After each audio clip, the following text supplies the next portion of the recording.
alkhairi. Daga ƙarshe za mu so malam ya ba wa 'yan uwa iyaye shawara musamman game da abin da ya shafi 'ya'yansu a ranar shagalin sallah, a ranar shagulgulan sallah. Wani lokaci akan samu rashin tarbiyya daga 'ya'yan ko kuma tabarruji daga 'yan uwa mata a wannan ranar. To ko shawari da malam zai bai wa iyaye? To abin da ya wajaba shine mu gane cewa mu addinin mu manzon Allah sama ya riga ya faɗa, ya ce inna likulli qaumin idan wa hadha iduna. Kowace al'umma tana da idinta, to mu wannan shine idin mu. Idin mu mai tsarki ne, idin mu na kabbarbari ne, idin mu na girmama Allah ne, idin mu na godiyar Allah ne. Ba a gode wa Allah da butulci masa, ba a girmama Allah wajen sabawa Allah madaukakin sarki. Saboda kaminna aka ce ayi, babu talazumi tsakanin nuna farin ciki da sabawa Allah. Babu, ba dole bane dan mutum yana nuna farin ciki kuma sai ya sabawa Allah. A'a, dan me mutum zai yi? Saboda ka iyaye su sani akwai mas'uliyya, akwai nauyi akan su babba da za su yi. Kuma kamar yadda muka faɗi, wallahi kalubale ne na malaman islamiyyu mai girma su haɗa kai da iyaye wajen samar da wurare da 'ya'ya za su rika tafiya a waɗannan kwanakin, wajaje na tarbiyya. Domin yanzu duk kusan wajaje mu kaman garin Zaria nan, ba wajen da zaka ce ga inda yara za su tafi wanda kake da tabbas cewa ba za a yi baɗala a wajen ba. Alal aƙalli ka je ka ji wajen kawai yana tashi da kiɗe-kiɗe. To ina wannan a ciki? Kiɗe-kiɗe ga cakuɗe ne a tsakanin maza da mata. A gefe guda kana iya samun wasu suna shaye-shaye. 'Yan mata ga su nan. So daga iyaye su tsaya su yi, malamai na islamiyyu da hedimastoci da daraktoci su haɗa kansu wajen samar da tsari kyakkyawa a bukukuwan sallah. Duk unguwa a ce an samar da wasu parks na musamman, ko da waɗanda za su zama abin nan ne, wanda za su zama na wucin gadi ne, ba permanent ba. A ce sallah ta zo a ara, ya zama masu addini suka mamaye wajen. Gashi za a zo misali a ce za a yi gaishe-gaishe, akwai lilika na hawa yara su sauka, in ma da wakai za a samar a yi abubuwa na tsalle-tsalle a cikin tarbiyya mai kyau. Ana fitar musu da nuna ruhin musulunci, yadda da musulunci yake koya nuna farin ciki amma ba tare da an saba wa Allah ba. Amma mafiyanci na 'yan duniya farin ciki yake amma kuma a saba Allah, wanda in aka yi farin ciki aka da saba wa Allah to bakin ciki ke biyo baya, ko dai ya zama bakin ciki na gaggawa ko kuma bakin ciki mai nisa. To duka ba wanda ake fatan ya faru. So daga gaskiya iyaye akwai nau'in sakaci a ranakun sallah da ke bayyana.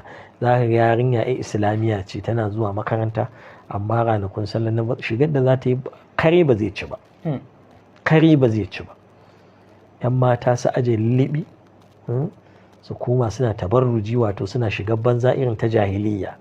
Ba daidai ba ne waɗannan abubuwan, ba sa cikin farin ciki, ba sa cikin nuna farin ciki.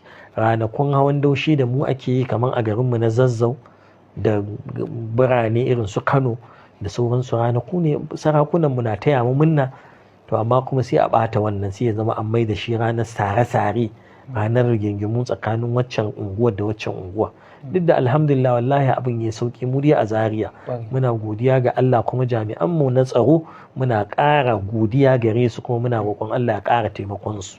Ƙungiyoyi da ake da su kamar mu a unguwar mu nan yankin namu na Tudun Jikun da kewaye, muna da gyara kayanka, suna ba da gudunmuwa sosai. Wannan hukumar ta jihar Kaduna ta Kavis suna ƙoƙari wajen tattara hana waɗannan baɗalolin da ake. To gaskiya mas'uliya ce mai girma akan gwamnati, jami'an tsaro, sarakunanmu, malamai, iyaye, kowa ya tashi ranakun sallan nan a fahimci cewa ba ranaku bane na saban Allah, ranaku ne na godiyar Allah da girma. Mutum ya duba fa an gama wali tukbir wali tukmilu al'iddata wali tukabbiru Allah ala ma hadakum wa la'allakum tashkurun. Allah ya ce mu cika azumi, mu girmama Allah, kagaran sallar kenan. Sannan in mun yi haka godiya muke wa Allah. Allah ba mu dama mun bauta masa wata guda.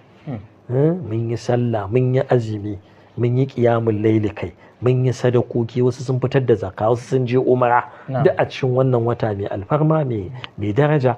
To cika azumin a yi 29 ko a yi 30 to an gama kuma shine ake gode wa Allah, ana nuna farin ciki da Allah ya bamu wannan dama, domin babu abin da ya fi farin ciki fiye da a ce ka samu dama ka bauta wa Allah kuma nema kake yi Allah ya karba daga gare ka, domin baka da tabbas. Addala algaiba, mutum ya je an mai kashafi ne, an bude ya ji ya ga sakamakon shi ne.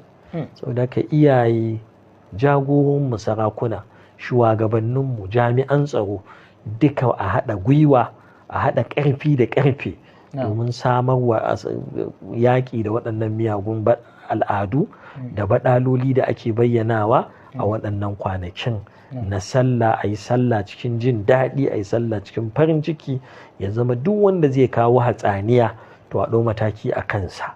Wannan abu ne da muke kira zuwa gare shi, iyaye su yi wannan. Limamai na san jiya Juma'a limamai da yawa sun yi waɗannan bayanan a cikin hudubobinsu domin jawo hankalin mutane akan kula da kansu da 'ya'yansu, ina 'ya'yansu za su tafi, yarinya ina za ta tafi, namiji ina ya tafi. Kan mu ce kawai mun sake su. Yawwa, da manzo Allah sama ya ce hatta ta'lamal yahudu anna fi dinina fushatan, kyala mata, yara 'yan mata su wasa, su dan buga abun bugawa, ba yana nufin a saki yara su abin da suka ga dama bane. A cikin gida ma duk za a iya waɗannan abubuwa, a unguwanni kuma in an samar da irin waɗannan santocin masu doka da ƙa'idoji, to za a matsalolin za su zama sun karanta. Wasu unguwannin ma za ka ga suna da babban makaranta, ana da katon hall, ko akwai makaranta zagayya, sai a ce to a nan wajen za a taru ga tsare-tsaren da ake da su, za a gabatar da kaza, za a duk waɗannan abubuwan al'adu ne da shari'ar musulunci kuma ba ta faɗa da su matuƙar ba su cin mata dunduniya ba, ba su saba wata ƙa'idarta ba. To wannan shine, muna wa 'yan uwa fatan alkhairi. Allah ya sa a yi sallah lafiya, Allah karɓi ibadunmu. Muna taya kowa farin ciki, abinda mutanenmu suke cewa happy sallah in advance. To Allah maɗaukin sarki ya saka wa malam da alkhairi. Kuma 'yan uwa masu albarka, wannan shine ƙarshen shirinmu na ƙaramar sallah da hukunce-hukuncenta. Muna wa malam godiya na musamman, irin lokaci da ya bamu da damar da ya bamu a waɗannan kwanakin. Ya kamata a ce mun bar shi ya huta ne, saboda ana gudanar da tafsiri, akwai hidindimu, akwai hidiman al'umma da sauransu da na iyalai. To amma hakanan ya bamu wannan lokacin nashi mai tsada bayan asubahi. Kullum haka muke zuwa mai wannan shiri. To Allah maɗaukin sarki ya saka mishi da alkhairi, ya ƙara masa lafiya da juriya, ƙara masa ikhlasi, kuma ya shirya masa da zuriya, ya sa a gama da iyaye lafiya, ya kuma kyautata ƙarshensa da mu baki ɗaya. Insha Allah.